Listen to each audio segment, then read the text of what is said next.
Roy Suryo kembali mengambil langkah hukum dengan mengajukan permohonan pra-peradilan ketiga ke Pengadilan Negeri Jakarta Selatan. Ya betul sekali, Pram. Ini sementara juga pihak Joko Widodo menuding pengajuan gugatan pra-peradilan yang dilakukan berkali-kali oleh Roy Suryo merupakan siasat untuk mengulur waktu pemeriksaan dan juga persidangan.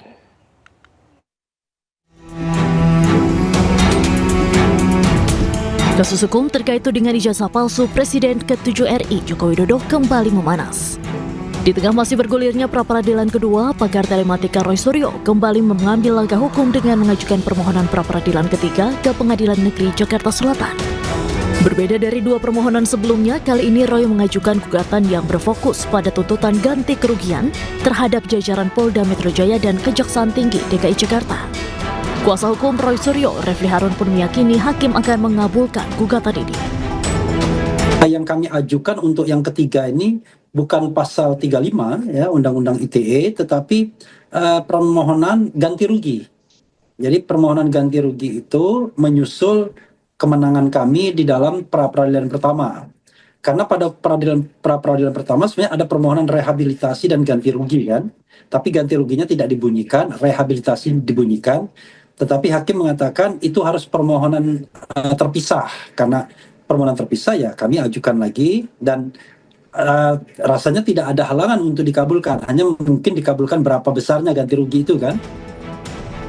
Pihak Jokowi menilai pengajuan pra-peradilan yang dilakukan berulang kali oleh Roy Suryo hingga gugatan kedua dan ketiga tidak logis. Gugatan pra-peradilan ini dinilai sebagai taktik Roy untuk mengulur waktu ke persidangan dan menghambat proses hukum. Dengan pengajuan pra ketiga kan semakin terbukti dugaan kami bahwa ini untuk mengulur-ngulur perkara, yang berarti kok tidak confidence Bang Roy maju dalam persidangan dengan segala pembelaannya.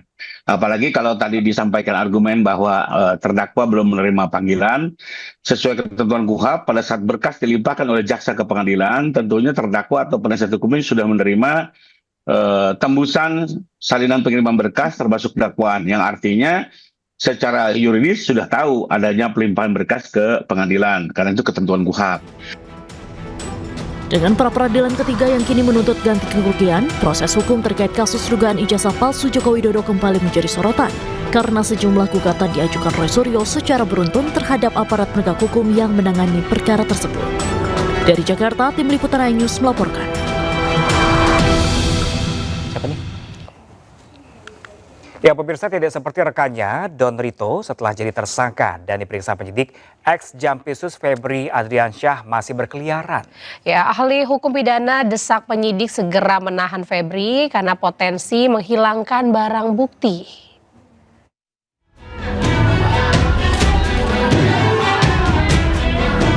Ex-Jampitsus Febri Adriansyah dan Don Rito telah resmi ditetapkan sebagai tersangka mega korupsi dan pencucian uang. Setelah jadi tersangka, advokat Don Rito langsung dibunuh di jeruji besi. Namun, tidak dengan karibnya Febri Adriansyah. Walaupun penyidik Kejagung telah memeriksa 11 jam dengan 18 pertanyaan, ex-Jampitsus itu masih bisa melenggang bebas.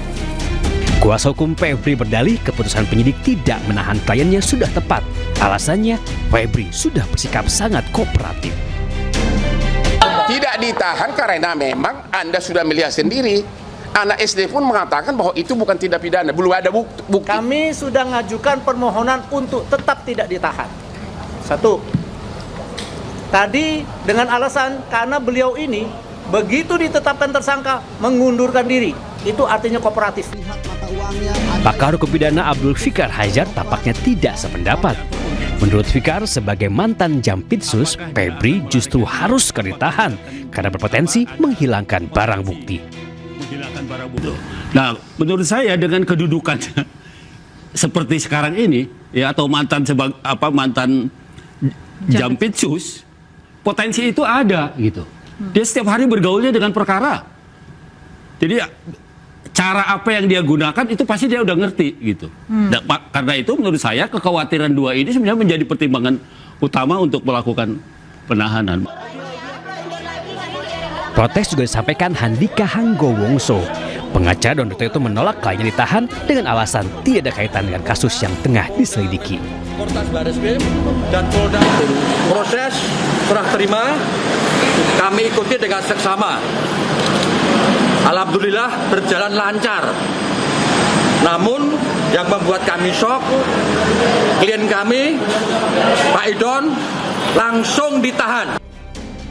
Walaupun diduga bekerja sama mengkorupsi uang negara, namun perlakuan hukum yang diterima Don Rito dan Febri Ardiansyah nampaknya berbeda. Padahal sebelumnya, Kejagung sudah berjanji akan menangani kasus yang menyerat Don dan Febri secara adil dan transparan. Tim Liputan iNews melaporkan. Ya pemirsa, musim kemarau yang melanda sejumlah wilayah di tanah air mulai memicu krisis air bersih. Ya, di Kabupaten Bekasi, Jawa Barat, 150 kepala keluarga terpaksa mencari sumber air berjarak 1 km untuk memenuhi kebutuhan sehari-hari.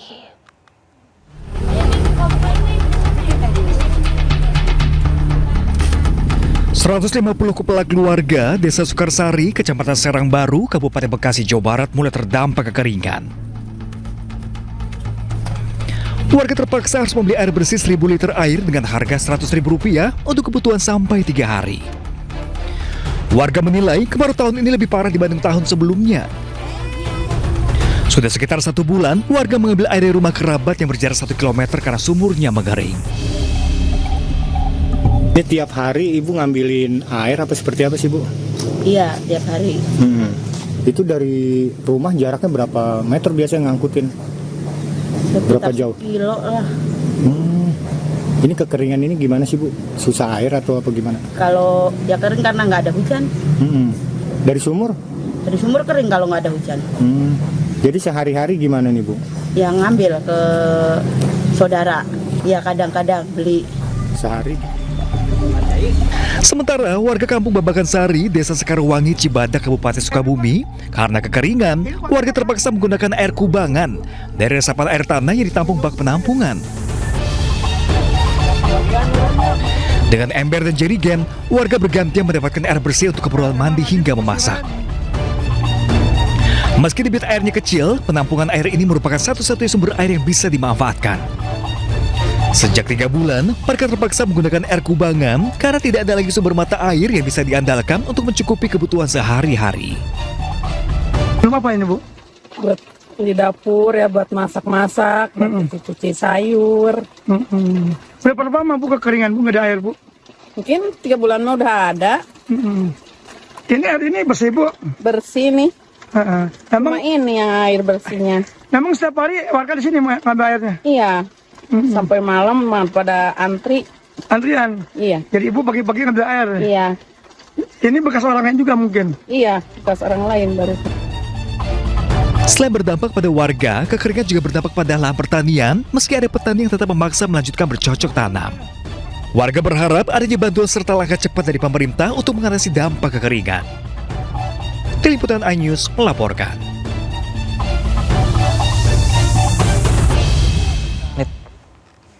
Kita ke informasi lainnya pemirsa, harga telur dan sejumlah bahan pokok di pasaran ini mulai merangkak naik.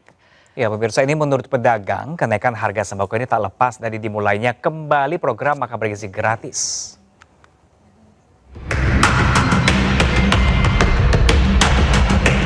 Harga telur di Bandung, Jawa Barat terus naik dalam sepekan terakhir. Di Pasar Kosambi, harga telur kini menembus angka Rp27.000 per kilogram dari sebelumnya Rp23.000.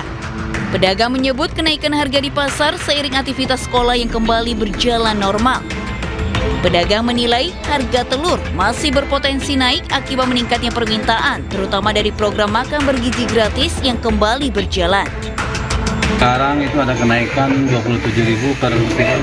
27.000. Dari berapa itu, Kang? Dari sebelum kenaikan mah 2 hari setelah masuk sekolah kan gitu. Apalagi kenaikan kemarin langsung tajam sekali sampai 2.000. Di Sibolga, Sumatera Utara, harga jual daging ayam dan telur di Pasar Impres Aik Habil juga mengalami kenaikan. Harga ayam potong kembali naik dari Rp25.000 menjadi Rp32.000 hingga Rp40.000 per kilogram.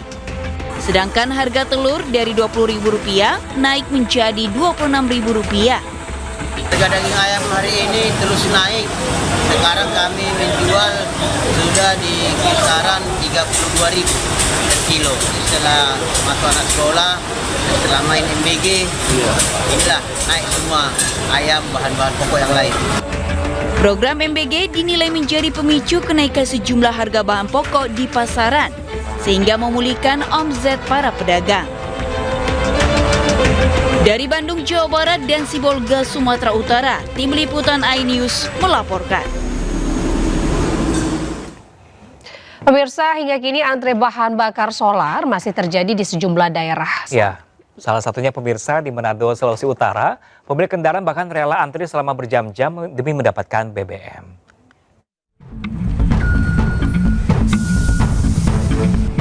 Ratusan kendaraan di Manado, Sulawesi Utara antre selama hampir 2 jam demi mendapatkan BBM solar. Di SPBU Sario dan SPBU Wanea, antrean panjang terjadi pada pagi hari dan sopir mengaku mereka harus antre sebelum SPBU dibuka. Antrean panjang BBM dikeluhkan sopir karena membuat mereka kehilangan penghasilan. Ya begini, setiap hari itu selalu antrian. Hampir semua SPBU Semua SPBU. Ini rugi nggak dengan kan sistem retasi? Ya, pasti rugi. Antrean demi mendapatkan bahan bakar minyak sebelumnya juga sempat terjadi di Mandailing, Natal, Sumatera Utara. Demi mendapatkan solar bersubsidi yang masih langka, ratusan kendaraan antre hingga lebih dari 3 km pada salah satu SPBU. Sebagian dari warga yang antre terdepan bahkan rela menginap di SPBU demi mendapatkan solar bersubsidi. Sejumlah warga mengaku tidak ada pilihan karena di SPBU lain akan menemukan kondisi yang sama. Bahkan jika memaksa untuk tetap berjalan, mereka khawatir akan kehabisan BBM di perjalanan. Nggak dapat. Udah kemana-mana nih bang nyari minyak?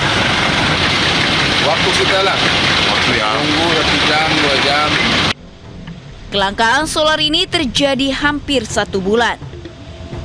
Warga berharap pasokan dan distribusi BBM kembali normal sehingga antrean panjang tidak terus terjadi. Dari Manado dan Mandailing, Natal, Tim Liputan iNews melaporkan. Siapa nih?